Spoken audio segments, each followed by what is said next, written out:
Get this, we're going deep on some award details, and not just any awards. These are from the Austin After Dark Film Festival. I know that one.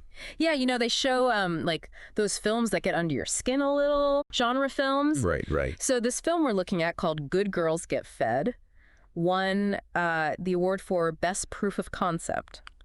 Now, for folks who might not know, a proof of concept film is kind of like, it's essentially a pitch for a full feature film. Oh, okay. So it's not just a finished film. It's like the judges are saying this film is ready to be made. Wow. Yeah. And the premise is crazy. So 3 women are held captive, and they have to compete in these twisted challenges to get food. And they end up finding strength in unity, which is awesome. Yeah. But then something dark awakens within them. Ooh, that's a good hook. Yeah. That really makes you wonder, what kind of challenges are we talking about here? And what is this internal darkness? Right. Is this straight up horror? Or is there like a psychological thriller aspect to it too? Yeah, it's like the filmmaker Kelly Lou Dennis is just dropping us right into this world. And Dennis, by the way, also stars in the film. She's not just directing. Wow. And she's very upfront about the message of the film. Okay. She's saying it's a commentary on gender roles, like right now. Not some far-off dystopia, but today. How women are still pressured to conform to expectations set, like generations ago. It makes you think, like, we're still dealing with this whole good girls thing, And they're expected to follow all the rules, but what happens when those rules become too much? Right. Like, where's the breaking point? Exactly. And Dennis is really getting at that. She talks about how women are constantly told to prioritize everyone else's needs. Yeah. That they have to fit into these predefined roles, and if they step outside those lines, Uh-oh. forget it. They're either difficult at work or they're judged by other women. Or they're leading him on. Ugh, it's so frustrating. Exactly. And Dennis captures that so well. And it's not just talk. She walks the walk. She chose a predominantly female crew for Good Girls Get Fed, making sure the story is told through a female lens.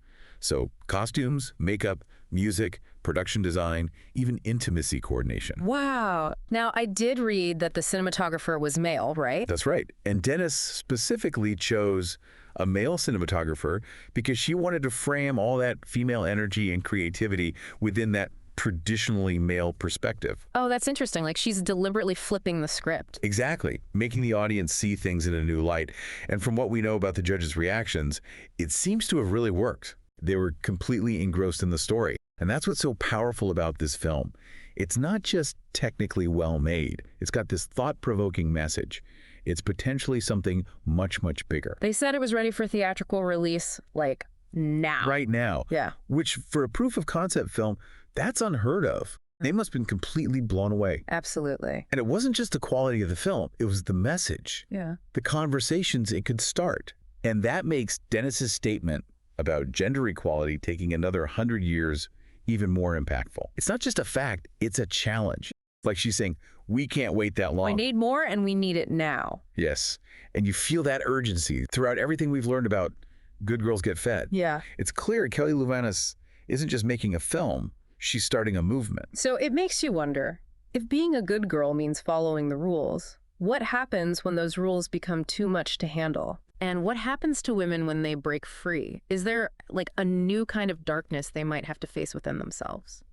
Those are some serious questions. Yeah. And the fact that Dennis is bringing them to light through a film like this, it's incredibly thought-provoking. Absolutely. So we were talking about how Kelly Lou Dennis, the director and star of Good Girls Get Fed, is really like pushing the envelope with this film. Yeah, and one of the things that really stands out to me is how she portrays women. We talked about her having a predominantly female crew, Right. but she went even further than that. Yeah, she did something really interesting, right? No nudity in the film. Oh, wow. Dennis specifically wanted to explore this theme of objectification, but she didn't want to actually objectify the characters visually for the audience. So it's like she's saying we can talk about it We can acknowledge it. without showing it. Exactly. And it makes you wonder, like, does that make it hit even harder when you're not distracted by, It's a really smart move. And it shows just how committed she is to portraying women with respect. And it sounds like the judges really picked up on that. Remember, they were really impressed with how cohesive it all felt. They were. Like every piece just fit together perfectly. Yeah. And it makes this film so exciting, right? Because it's not just technically well made. Right. It's got this message. Just powerful message. Yeah. It could be huge. And that's where a festival like Austin After Dark comes in. Yeah. They're giving a platform to these films that challenge the status quo, that explore these darker themes, Right. these uncomfortable themes. It's the perfect place for a film like this. It is. Yeah. And that Best Proof of Concept award tells us a lot. It does. It really does. They weren't just impressed with the concept. Right. They saw the potential. Yeah. Like, this could really connect with people. This could spark real change. It's like they're saying, this film deserves to be made. It does. We need to see this on the big screen. This has something important to say.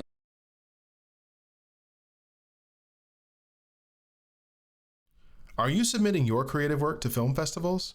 There are small details that could potentially be the difference between getting selected or rejected on the film festival circuit. Hi, this is Michael Fair, and I've been a film festival director for more than 15 years. I've reviewed thousands of submissions. Would you like me to show you how to present your work in a way that every film festival director loves to see? You wouldn't believe how many submissions have incomplete information that negatively affects your chances of getting selected. Avoid common, costly mistakes that other filmmakers and screenwriters are making every day.